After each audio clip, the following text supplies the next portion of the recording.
I'm Charla Suggs, and I'm a teacher here at Living Balance Studios. I'm a registered yoga teacher, 200-hour level, and I'm also a mental health therapist. I have been a law enforcement wife for 18 years, and so I have a lot of vicarious trauma and a lot of stress that comes with being a law enforcement wife. It's a great lifestyle, but it's hard on the whole family. And my husband retired actually in 2012. And I tell people all of the time that you really don't notice that you were holding your breath until you feel yourself breathing again. So we're going to be raising and lowering the foot that's closest to the wall. We spend a lot of time trying to recover from trauma and horrible things that have happened to us and cope with stress by talking about it. So we treat our hearts, we treat our minds, but we never treat our bodies.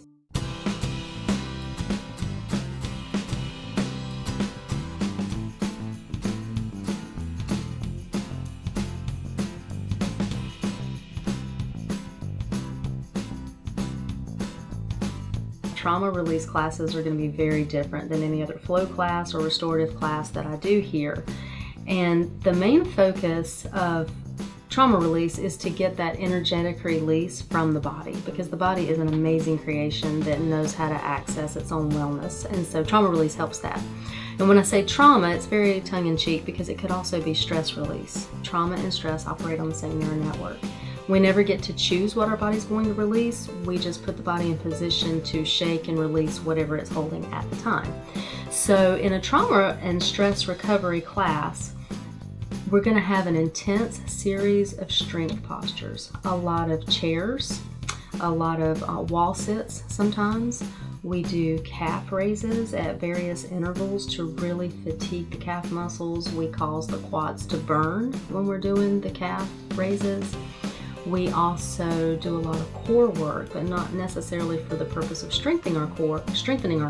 That's going to be a really awesome byproduct of those moves, but our purpose is to fatigue the abs, fatigue the quads, fatigue the glutes, fatigue anything that could help us shut down the shaking when we get to the release part of class. Like what you were releasing then is probably not like that. So you have your 7, but you probably should call that out.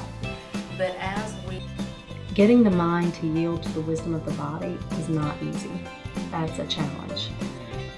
So that's what we focus on during the trauma release. So throughout the entire class, I'm coaching and encouraging everybody to just allow the shaking to happen, notice what's happening as an observer, and not allow the mind to get engaged in the stories or wondering, what in the world am I releasing? What must have happened to me that I don't remember?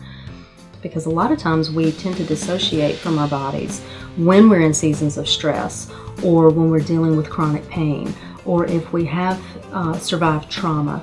The body almost becomes somewhat of an enemy, and that's not really a productive or well way to live. So getting comfortable in our bodies, learning again what it feels like to be in a body, learning what it feels like to be a body, because we are bodies. We're minds, we're souls, we're spirits, we're emotions, we're all of those things. It just makes us better. So yoga is really about befriending the body and learning to activate the natural things that our body has to use to maintain its own wellness.